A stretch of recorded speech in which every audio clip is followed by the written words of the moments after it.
Mustafa Farooq Sahab, general secretary All India Muslim Majlis, हबप गंगाधर महाराज कुरुंदकर और टीपू सुल्तान brigade के अध्यक्ष सुभान सर और हमारे नजीब भैया के अम्मी फातिमा आंटी, उलमा इकराम और मेरे भाई और बहनों, और यहाँ आए पत्रकार, टीचर, व्यापारी और सभी मुझे सुन रहे भारतवासी से मेरा एक सवाल है, क्या मैं महफूज हूँ?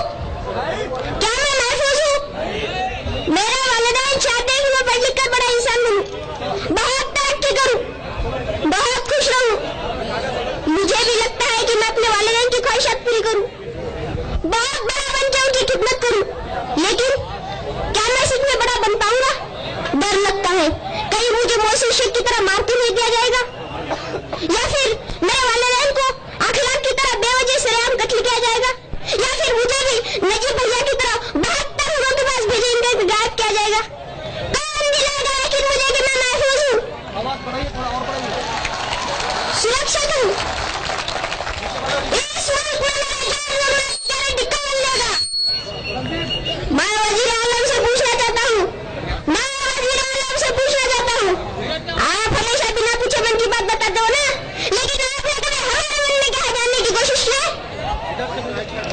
क्या मोदी जी, आज देश में 25 करोड़ मुसलमान और 100 करोड़ पसंद भारतवासी ये जानना चाहते हैं, नजीब अहमद कहाँ है? बताओ मोदी जी, नजीब अहमद कहाँ है? हमें विकास नहीं चाहिए, हमें विकास नहीं चाहिए, हमें काला धन भी नहीं चाहिए, हमें हमारे बैंक अकाउंट में 15-15 लाख रुपए नहीं चाहिए, हमें डिजिटल इंडिया नहीं मोदी जी, हमें महफूज इंडिया चाहिए, हमें महफूज इंडिया चाहिए।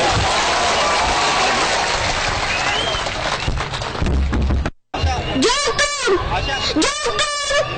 लड़कियों के मुस्कुराहट में अपनी जन्नत देखती है, जो कौम लड़कियों के मुस्कुराहट में अपनी जन्नत देखती है, वो कौम इशरत जहां में लक्कार पे क्या खामोश है? जो कौम बकरी पर जुल्म होने पर बेचैन हो जाती थी, जो कौम बकरी पर जुल्म होने पर बेचैन हो जाती थी, वो कौम मौसूल शेख के कत्ल पर क्या खामोश है?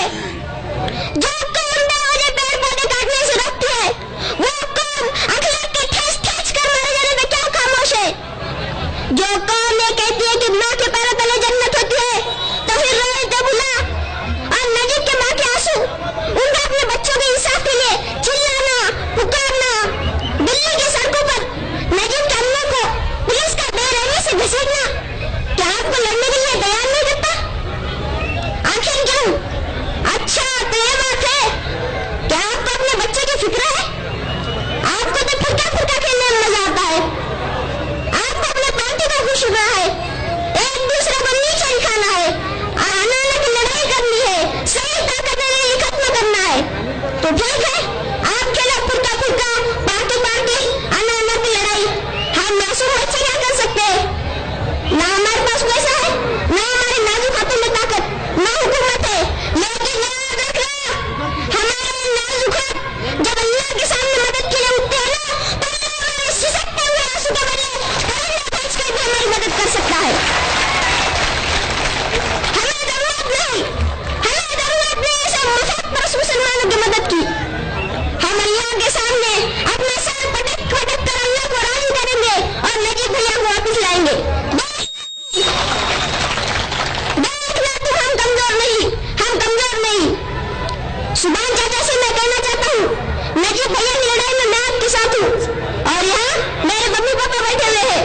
मम्मी पापा मुझे माफ करना, मैंने आपकी इजाजत के बगैर ये कह दिया, लेकिन मम्मी पापा मुझे मत रोकना, यकीनन आप मुझे नहीं रोकोगे, ये आपकी तरबियत है। अगर मेरी मौत पे है तो मैं क्यों अखलाक की तरह मरूं? अगर मेरी मौत पे है तो मैं क्यों अखलाक की तरह मरूं? बदले में मैं जो इनके खिलाफ लड़े टीपू सुल्तान की तरह मरना पसंद करूंगा। क्यों मरते हैं यारो किसी के लिए? किसी के लिए मरना है तो मरो अपने वतन के लिए, कुछ ऐसा काम करो जिंदगी में कि तिरंगा में झुक जाए तुम्हारे कफन के लिए, तिरंगा में झुक जाए तुम्हारे कफन के लिए। और देश के दुश्मनों से मैं कहना चाहता हूँ, आपके बुरे दिन अब शुरू हो चुके हैं। आपके कुसुंदा ब्रिगेड हम जो देश से और मानव सेवा के लिए समर्पित है, यह 11 साल का बच्चा जिसे आप सुन रहे हैं ना, यह कुसुंदा ब्रिगेड की ट्रेनर है। 10 साल